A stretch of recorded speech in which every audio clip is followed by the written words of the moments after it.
Good morning, students. I am Sivan sir, your English teacher, and today we will continue our chapter number 2 from Flamingo, Lost Spring. And you know that we have already studied its first parts,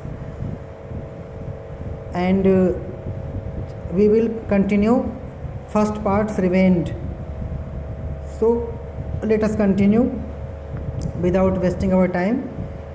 My acquaintance with the barefoot rag pickers leads me to Simapuri, a place on the periphery of Delhi, 8 miles away from it. Metaphorically, वो बताती हैं कौन author Anees जंग, किसके बारे में बात हो रही है यहाँ पे? साहिब आलम जो रैग पिकर है। रैग पिकर का मतलब जो कूड़ा कचरा बीनने वाले जो बच्चे होते हैं उनको कहा गया है। बताते हैं कि हमारे पहचान के लोग जो है यहाँ सीमापुरी, जो कि दिल्ली का आउटसाइड का इलाका है। पेरीफरी मतलब होता है outsider area.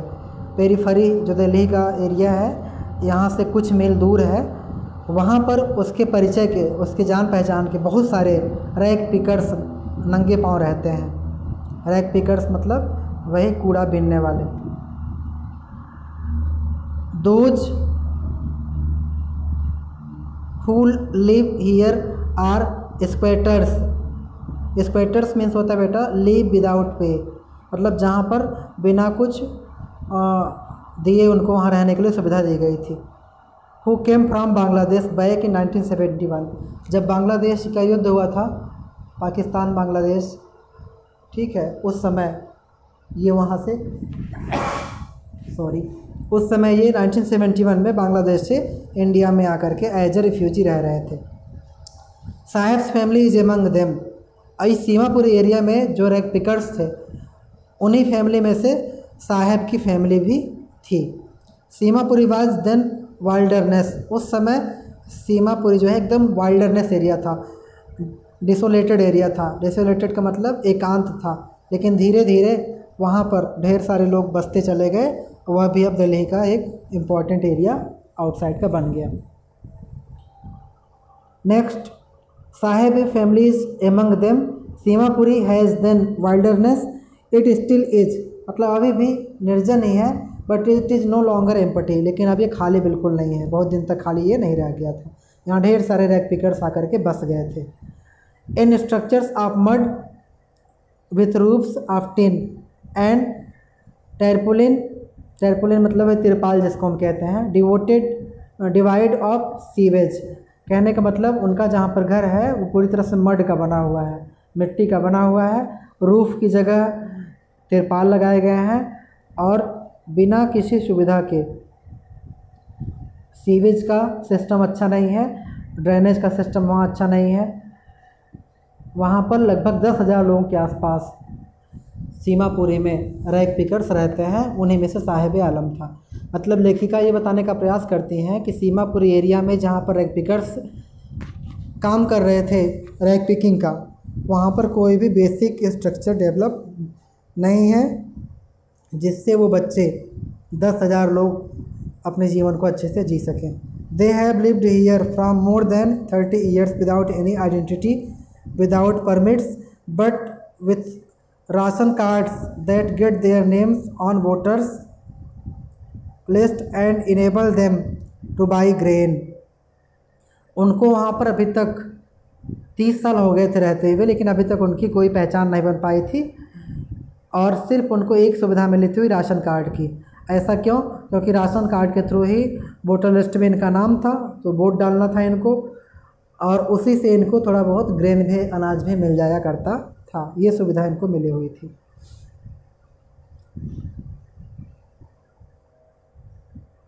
Food is more important for survival than identity. Author का कहना है कि फूड जो है मोर इम्पॉर्टेंट है कंपेयर दैन आइडेंटिटी से। पहचान हो ना हो, हमें कोई जाने या ना जाने, हमारा सोसाइटी में नाम हो या ना हो, उससे ज़्यादा ज़रूरी हमारे लिए है हमारा पेट भरना। इसीलिए ऑथर कहते हैं food is more important for survival than an identity. Identity से हम जीवन को सर्वाइव नहीं कर सकते, बल्कि उसके लिए हमको बेसिक फूड चाहिए। फूड मिल जाएगा तो पहचान हमारी बन जाएगी, पहचान नहीं बनेगी तो काम चल जाएगा, लेकिन अगर फूड नहीं मिलेगा तो काम नहीं चल पाएगा। If at the end of the day we can feed our families and go to bed without an aching stomach, we would rather live here then in the field that give us no grain. वो कहते हैं कि यहाँ पर दिन के समाप्ति पर अपने परिवारों को हम कम से कम खाना तो खिला सकते हैं रैक पैकिंग करके, और बिना किसी दर्द के हम जा कर के बेड पर लेट सकते हैं, मतलब बिना किसी स्टमक पेन के। अगर पेट भरा रहेगा तो स्टमक पेन भी नहीं होगा और आराम से हम जो है अपने जीवन को वहाँ पर जी सकेंगे, सरवाइव कर सकेंगे। See a group of women in tattered saris, एक टेटर्ड साड़ी, फटी हुई साड़ी में एक वुमन थी, वही अपनी बात को कहती है ऑथर से। When I asked them why they felt their beautiful land of green fields and rivers, जब ऑथर पूछती हैं कि आप लोग अपना ब्यूटीफुल रिवर्स और अपना ब्यूटीफुल ग्रीन एरिया वाला घर, खेती खलिहान वाले गांव छोड़कर यहाँ क्यों आ गए, तो यही बताती है कि यहाँ किसी तरह से अपना जीवन तो जी पा रहे हैं। Wherever they find food they pitch their tents that become transit homes, वो कहते हैं कि हमारे लिए जहाँ भी खाने की सुविधा मिल जाएगी वहीं हम निकल पड़ेंगे, वही हमारा एक घर होगा। Children grow up in them becoming partners in survival, और धीरे धीरे बच्चों का ग्रो अप भी इन्हीं जगहों पर होना स्टार्ट हो गया। मतलब उनके साथ उनके बच्चे, उनके परिवार भी रहते थे, उन्हीं उसी इन्वायरमेंट में बच्चे भी अपने आप को सर्वाइव कर रहे थे। And survival in Seemapuri means rag packing, और सीमापुरी में सर्वाइविंग का मतलब क्या था कि रैग पैकिंग करना, मतलब कूड़े बीनना। थ्रू द आई years it has acquired the proportions of a fine art, garbage to them is gold, garbage उनके लिए क्या बन गया था, गोल्ड बन गया था।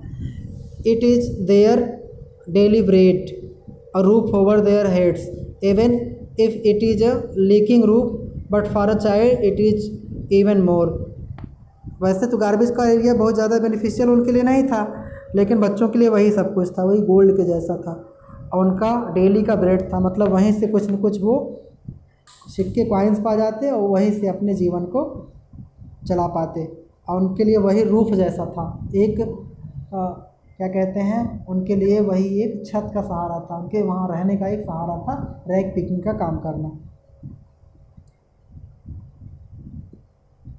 और लोगों के लिए क्या था, ये तो गार्बेज था, है ना, कूड़े कचरे का एरिया था, लेकिन बच्चों के लिए क्या था, वह उनके लिए छत था, उनके लिए जीवन था, उनके लिए ब्रेड था, उनका वहाँ पर सब कुछ था। I sometimes find a rupee even a 10 rupee note, Saheb says his eyes lighting up, Saheb अपनी बात कहते हुए कहता है कि कभी कभी मैं 1 रुपये की नोट या कभी हम 10 रुपये की नोट भी पा जाते हैं। एकदम उसकी आंखों में शाइनिंग दिखाई पड़ रही थी, लाइटिंग दिखाई पड़ रही थी ऑथर को। When you can find a silver coin in a heap of garbage you don't stop scrounging for there is hope of finding more, वो कहता है कि अगर आप एक बार एक कोई सिल्वर का कॉइन पा गए इस गार्बेज के हेप से, मतलब ढेर से, तो आपको दोबारा कुछ भी सर्च करने की ज़रूरत नहीं है, आपको आराम से वेट करना चाहिए उम्मीद के साथ। It seems that for children garbage has a meaning different from what it means, author कहते हैं कि बच्चों के लिए वो गार्बेज से कुछ अलग था और उनके पेरेंट्स के लिए भी कुछ अलग था। मतलब गार्बेज में उनके लिए एक जीवन का सहारा था, और लोग लिए कचरा था, कूड़ा था, गंदगी थी, लेकिन उन बच्चों के लिए, उनके पेरेंट्स के लिए वो एक जीवन का सहारा था, उनके लिए गार्बेज का मीनिंग कुछ और था।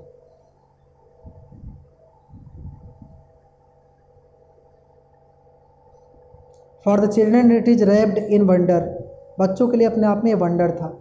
For the elders it is a means of survival, और बड़ों के लिए क्या था, ये जीवन का अपने आप में सर्वाइवल था। One winter morning I see Saheb standing by the fenced gate of the neighbourhood club, एक विंटर को देखती हैं कि साहब जो है वो खड़ा हुआ है एक फेंस के पास, फेंस मतलब एक बाउंड्री वाल के गेट के पास जो पड़ोस में पड़ता था, ऑथर के, watching two young man dressed in white, और देख रहा था दो यंग मैन को जो वाइट कपड़े पहने हुए थे और टेनिस खेल रहे थे। I like the game he hums, वह धीरे से कहता है कि हम गेम पसंद करता है, मैं इस गेम को पसंद करता हूँ। Content to watch it standing behind the fence, कहता है पसंद करता हूँ तो खेल भले नहीं पाता हूँ लेकिन लोगों को खेलते हुए देखता हूँ तो हमें इसी में कंटेंट मिल जाता है, सेटिस्फेक्शन मिल जाता है।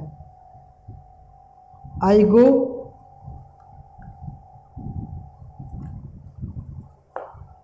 इनसाइड, कहता है कि मैं इनसाइड जो है जाता हूँ when no one is around, जब वहाँ आसपास कोई नहीं होता है। He admits the gatekeeper lets me use the swing, gatekeeper जो है उसका मदद करता उसको अंदर जाने में। Saheb too is wearing tennis shoes, Saheb भी जो है टेनिस शूज पहने हुए था।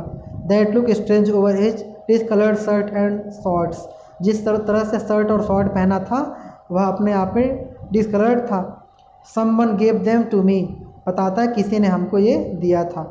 अपनी बात को एक्सप्लेनेशन वे में वो ऑथर से कहता है। The fact that they are discarded shoes of some rich boy, उसके शूज को देख करके लगता है ये किसी रिच पर्सन का दिया हुआ शूज है। Who perhaps refuse to wear them because of a hole in one of them, एक में होल हो गया था इसलिए उन्होंने फेंक दिया था। डज नॉट बॉदर हिम, लेकिन किसी तरह से साहब को इस शूज को पहनने में परेशानी नहीं थी। For one who has walked barefoot even shoes with a hole is a dream come true, ऐसा पर्सन जो हमेशा बिना शूज की ज़िंदगी बिताया है, अगर उसको एक होल वाला भी शूज मिल जाता है तो उसके लिए वो अपने आप में परफेक्ट है। ऐसा ही साहब के लिए वो शूज था। But the game he is watching so intently is out of his reach, और जो गेम वो देख रहा था उसके पहुंच से बहुत अधिक बाहर था, मतलब इस गेम को खेल पाना उसके बस की बात नहीं थी। This morning Saheb is on his way to the milk booth, एक सुबह ऑथर देखती हैं कि वो जो है अपना मिल्क बूथ के लिए निकल रहा है। In his hand is a steel canister, canister का मतलब वही बॉक्स जिसको कहते हैं हम, एक स्टील का कैन लिया हुआ था जिसमें मिल्क लेने जा रहा था। I now work in a tea stall down the road, बताता है कि मैं अब एक सड़क के किनारे पर टी स्टॉल है वही काम करता हूँ। He says pointing in the distance, इशारा करते हुए बताता है ऑथर को कि कहाँ पर जगह है। I am paid 800 rupees and all my meals, कहता है कि हमें 800 रुपये मिलते हैं और हमें खाने के लिए भोजन मिलता है।